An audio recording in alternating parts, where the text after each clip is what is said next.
Olá pessoal, tudo bem? Professor Almir Serpa aqui de volta para mais uma videoaula com você do sexto ano. E antes de começar nossas videoaulas, já tem um apelo para você, tá? Entra aí no Instagram, Robertão da Transmissão, tudo junto, sem acento.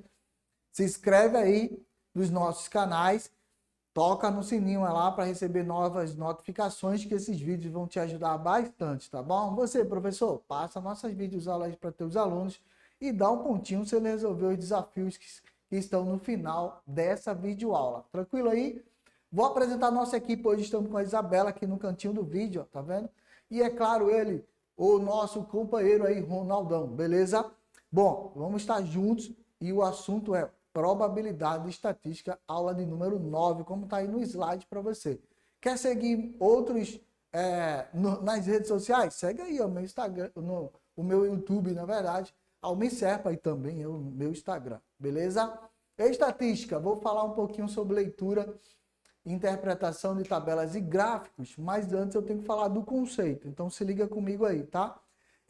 O que é a estatística? É o ramo da matemática que envolve com a coleta, a organização de dados referente a diversos fenômenos, né? Depois analisá-los, faz análise desses dados e faz a interpretação, tá bom? Depois de todas essas etapas que eu já falei para vocês, as tabelas e os gráficos, elas se encontram, né, nos meios de comunicações, como jornais, revistas, artigos e materiais impressos. Elas se encontram lá com o resultado de um processo estatístico. Em geral, é realizado por várias etapas que eu vou te mostrar como que funcionam as etapas. Segue comigo, ó. Primeiro, eu vou te falar o que é mais importante na hora da exposição de uma tabela. Não esquece, tá bom? Por quê? Porque isso faz parte do conceito aí que você está seguindo.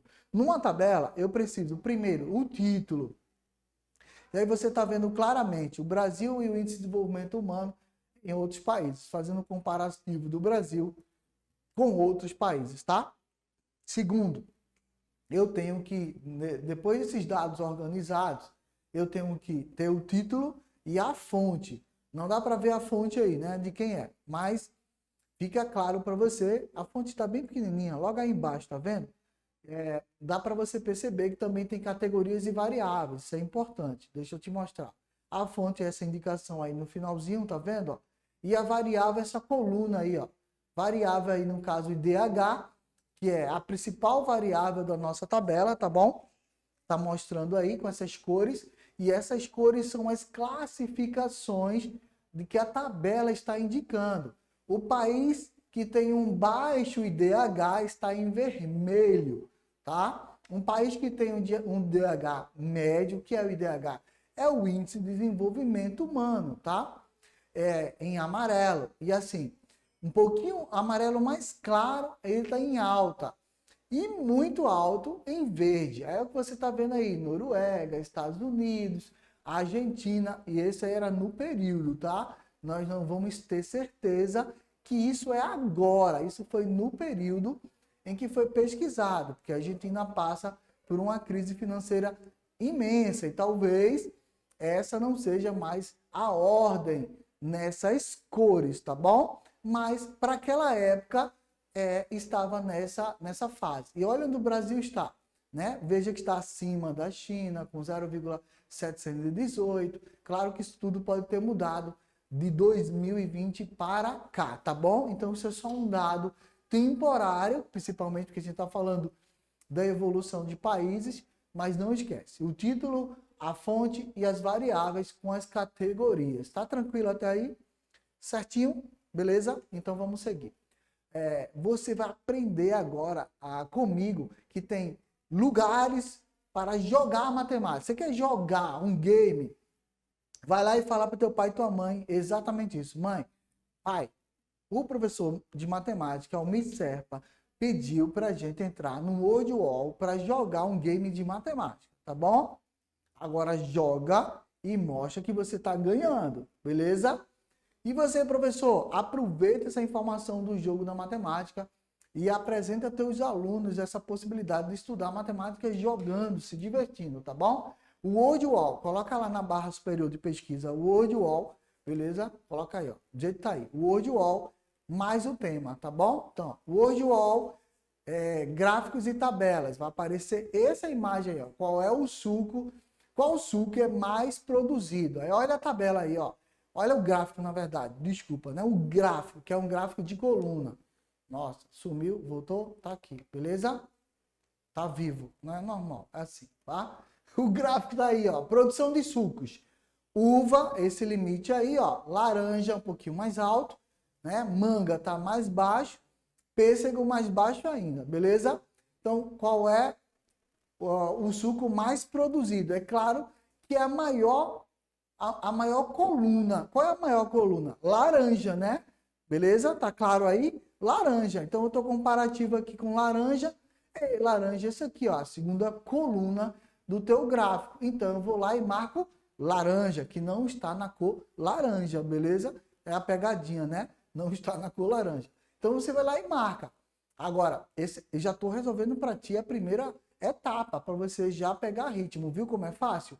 Viu como é gostoso jogar o Word Wall? Então, se você quer saber mais, aponta a câmera do teu celular para esse quadradinho aí, ó. Esse QR Code que está acima da cabeça aí da minha amiga Isabela, tá vendo? Ó, tá bem em cima da cabeça dela. É esse quadradinho preto e branco aí, você vai baixar esse jogo e outras plataformas sobre tabelas e gráficos. Tranquilo? Então eu vou te mostrar agora como que faz para montar um gráfico. Agora que você sabe as principais etapas de uma tabela e como jogar, né, no Word Wall, agora você vai aprender o passo a passo comigo. Como é que eu faço para montar um gráfico? Primeiro, eu vou coletar os dados, que a gente chama isso, né, de amostragem. Vou coletar os dados, vou te explicar passo a passo. A coletagem desses dados é em função da tua amostragem. Eu vou pesquisar um grupo de pessoas naquela comunidade e vou coletar informações das pessoas, informações sobre o assunto que eu quero expor no gráfico, tá bom? Depois eu vou organizar os dados desse gráfico, né, esse futuro gráfico, dessa futura tabela.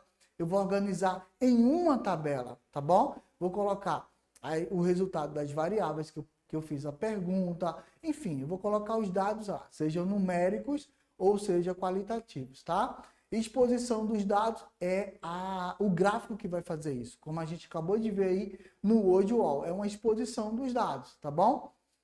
Os sucos lá que eram mais produzidos, ok? Então as três etapas são essas. Coleta de dados, que é a amostragem, a organização, que a gente chama, né, de tabela descritiva, e a exposição, que é a inferência estatística, tá bom? Os gráficos estatísticos, eles são utilizados para apresentar dados, tornando mais fácil e mais rápida a compreensão do fato em estudo. E outro momento, tá? Nós colocamos em tabelas e gráficos para que fique de forma muito genérica as informações, mais precisas, claro, mas eu não posso identificar a pessoa que foi investigada. Porque imagine você vai pesquisar sobre as pessoas que faleceram durante a pandemia. Você não vai dar informações precisas dessas pessoas. Então, os dados são sempre expostos em porcentagem, tá bom? Por quê? Porque a porcentagem, eu generalizo os casos, eu não identifico ninguém, tá ok?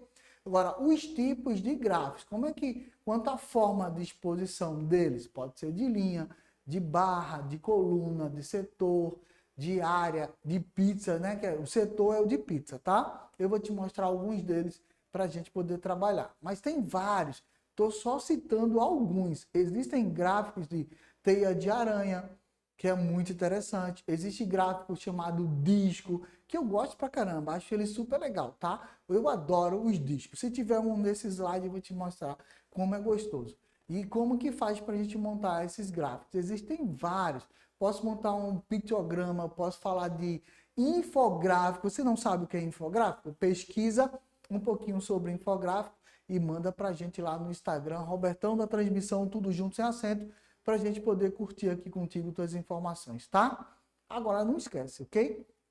Coloca teu nome completo, a escola que você estuda, quem é teu professor, enfim, bota os dados lá para a gente poder curtir com vocês aqui, certo? Gráficos estatísticos quanto à forma, a gente tem esse aí, ó, justamente que eu falei para vocês, gráfico de linha. Ó, esse é um gráfico de linha. Na verdade, ele está com duas informações aí, ó, em azul e em cinza, tá vendo? São duas informações, fazendo um comparativo entre um e o outro, tá? Bom, aí eu tenho as linhas, que são esses pontos com indicativos de alta e de baixa, muito simples de trabalhar com ele, tá bom? E aí a gente, além desse gráfico de linha, eu vou te mostrar agora o gráfico de coluna. Se liga aí que o gráfico de coluna, ele é o seguinte, é normal essa coluna que está exposta aí, ó, com as mesmas cores, ou você pode colocar cores diferentes, e nesse caso foi coincidência, ele tá do menor para o maior, tá? Só foi as informações, porque aí é por período, tá vendo? Ele é crescente, tá? A coluna. Lembra da coluna de prédios? Lembra de um poste? Pronto, é exatamente o nome que é dado aí, coluna, tá? Como é que ele funciona? Esse é um exemplo para você entender. Tá aí o título, Evolução da Densidade Demográfica, é o título. Olha a fonte que está logo aí, tá vendo? Ó? A fonte dele, eu vou botar aqui para vocês, tá? A fonte é IBGE, Atlas Geográfico Escolar, 7ª edição de 2016, página 114, tá bom? A gente pegou de lá, ok? E aí eu tenho, nessa variável aí, que a gente chama de variável vertical, a quantidade, essa variável vertical é a quantidade de habitantes, tá? Num período aí de 0 a 25, né? Que é essa relação. E aí 0 a 25 é em relação aos princípios, à origem, tá bom? E essas colunas vão representar os anos, ou seja, quantidade de habitantes por metro quadrado, né? Por quilômetro quadrado, perdão, desde 1940 até 2010, tá bom? Então vamos lá. Agora eu vou para o mesmo gráfico de coluna, só que eu vou te mostrar ele de uma outra forma. Trouxe um que fala de matemática, mas não é por conta disso. Vejam que as colunas têm cores diferentes e logo em cima da coluna tem a porcentagem que ela representa, tá vendo? Então, esse desempenho de matemática tem sua categoria aí, ó. Ruim é azul, bom vermelho, ótimo nessa cor verde, tá? E aí o que é que eu tenho de resposta? Eu tenho o ótimo lá com 25, o bom com 35, o regular com 25 e tem esse aí que eu acho que deve ser cinza, essa cor, se não tiver daltônico, né? Que é 15%, que são os ruins, tá? É o primeiro item lá, beleza? Que corresponde a 15% dos investigados. Bom, aí é outra forma de apresentar você um gráfico de coluna. Veja que tem cores diferentes por causa da classificação, mas a porcentagem está representando. Não está dizendo nenhuma informação que eu vá buscar quem é ruim em matemática onde foi pesquisado. Está dizendo de forma genérica e isso é muito bom. Esse é o gráfico que deve ser produzido por vocês, tá bom? Eles chamam de barra, mas é de coluna, tá? Desconsidera essa informação. Agora a gente está num gráfico chamado gráfico de pizza, que a gente chama comumente, o nome dele real mesmo é setores, tá bom? É um gráfico de setores. Então, aí a oferta de energia em porcentagem da participação de cada fonte primária no total. Então, a gente tem aí a fonte, que é a empresa de pesquisa e energia, beleza? A fonte está logo embaixo. O título dele é esse, né? A oferta de energia, a porcentagem de participação de cada fonte primária no total. E aí as cores estão classificadas com as porcentagens. Esse é meio complicado. Traz para cá, Ronaldão, por favor. Presta atenção. Obrigado, meu. Ó, presta atenção. Quando vai fazer o de pizza, você tem que fazer uma regra de 3. Não esquece. Porque essa fatia, esse ângulo da fatia, eu preciso calcular em função do ângulo central. Então, isso é mais complicado, tá? Ele é muito massa para apresentar, beleza? Muito legal, muito bonito, chama atenção. Mas para calcular, você tem que fazer uma regrinha de 3, tá? 360 graus está para tanto. Quanto é que está para 59% desse valor? Aí você acha o ângulo central da fatia. Se tiver dúvida, não tem problema. Você sabe usar o Excel? Se não sabe usar o Excel, comece a aprender. Tem vídeos, tutoriais aí de graça na internet, tá? No Excel, você monta uma tabela colocando as variáveis, por exemplo, petróleo e derivados, aí coloca o valor, gás natural, coloca o valor, carvão mineral, o valor, urânio, coloca o valor, se for energia for renovável, né? Se for energia hidráulica, se for energia a lenha ou a carvão, se for energia... Você vai botando os valores. Aí seleciona, vai lá inserir gráfico e ele mesmo já cria para você no Excel, tá bom? Se tiver dúvida, pega o teu caderninho, faz a tabela lá no caderninho e depois transforma essa tabela em gráfico. Tranquilo? Então vem comigo que eu vou te mostrar, além do gráfico de setor. Vamos lá, para a gente já começar a resolver questões.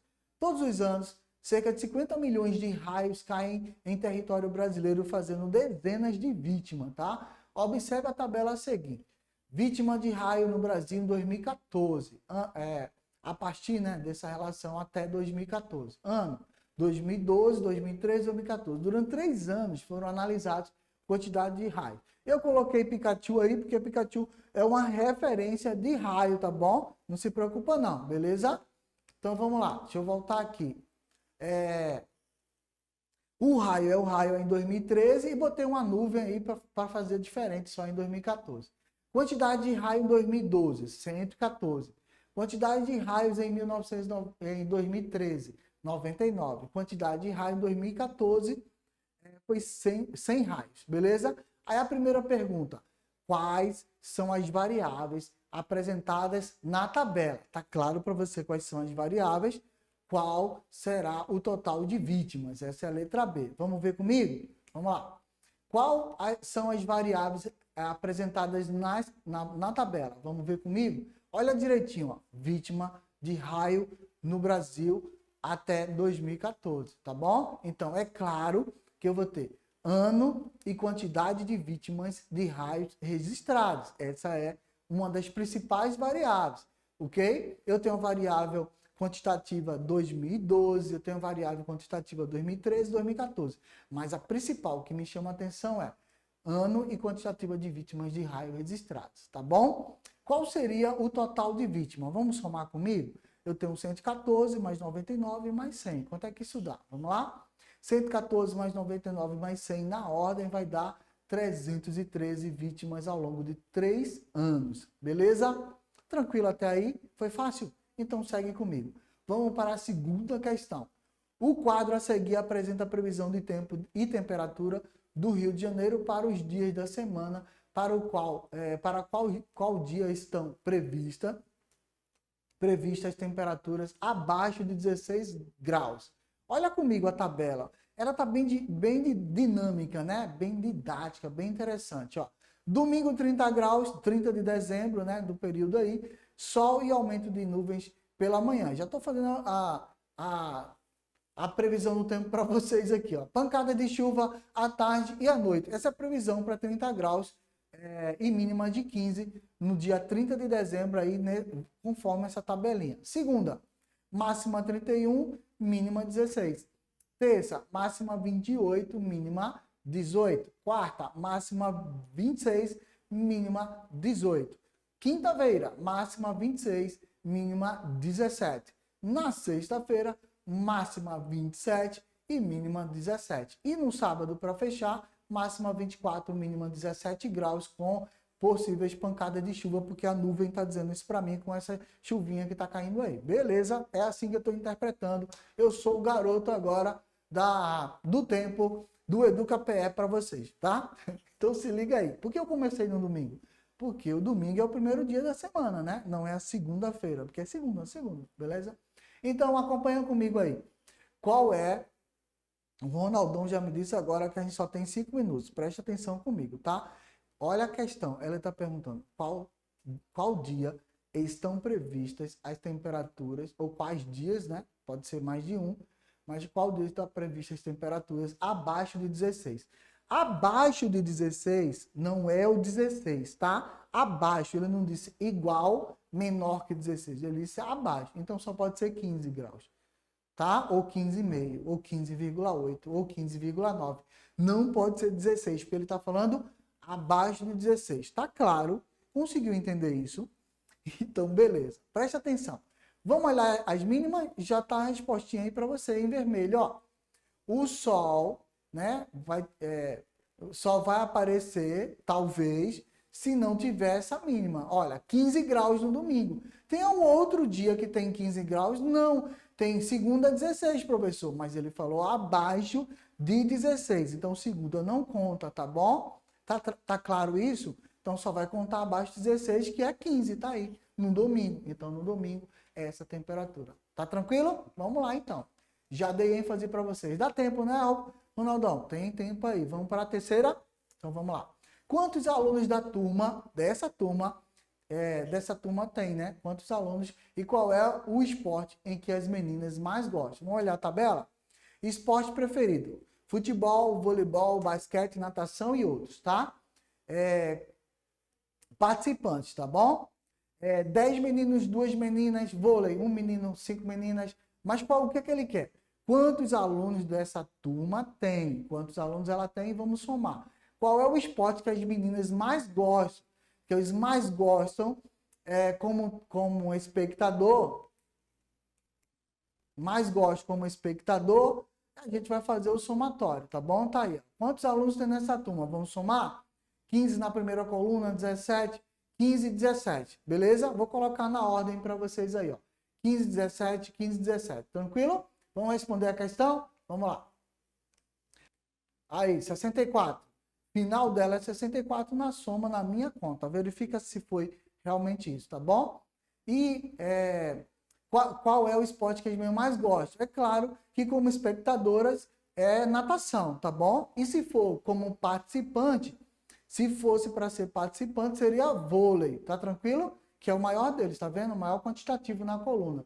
Como é participante, são 7 meninas que são espectadoras nesse esporte que é a natação. Tranquilo? Fechou então? Vem comigo agora que dá tempo de apresentar para vocês mais uma questão. Ó, o dono de uma farmácia resolveu colocar à vista do público o gráfico mostra a seguir que apresenta evolução total de vendas em reais e acerta o medicamento ao longo do ano de 2011, tá? Então vamos lá. De acordo com o gráfico, nos meses em que ocorreram, respectivamente, maior e menor venda absoluta foram menor e maior. A maior tá clara aqui para mim, tá bom? Que é o 11, beleza? Olha o pontão vermelho que eu coloquei nele, tá vendo? É o 11, é o maior de todos, né? Que é em junho.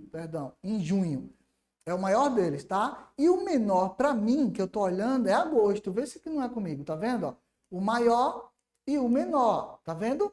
Então, entre o maior e o menor, esse é o período de junho e até agosto, beleza? E agosto, que é esses dois. Fechou, então? Tá tranquilo? Sabe que essa questão foi do Enem? Olha como ela é fácil de resolver para um garoto do 6º ano. Vê como foi simples. E ela estava no Enem. Viu como é fácil? Ó, esse é o nível de questões de interpretação de tabelas de gráficos que a gente tem, tá? E aí eu vou deixar para você essa 5ª questão que você vai resolver para mim em um blog de variedades, músicas, mantras e informações diversas foram postados contos de Halloween. Após a leitura, dos visitantes poderiam opinar, assinando em suas reações em divertido, assustador ou chato. Ao final de uma semana, o blog registrou 500 visitantes distintos acessando essa postagem. O gráfico a seguir representa esse enquete. Olha um gráfico aí que não é de coluna, de barra, tá bom? E percebe que a barra maior é essa primeira, né? Quantos alunos votaram no divertido? Acha o divertido aí, coloca o quantitativo e manda pra gente no Instagram, Robertão da Transmissão, tudo junto sem acento. Combinado? Professor, veio o resultado dessa questão? Leva para a tua sala de aula e quem acertar dá um pontinho, tá bom? Até a próxima videoaula. Tchau, tchau.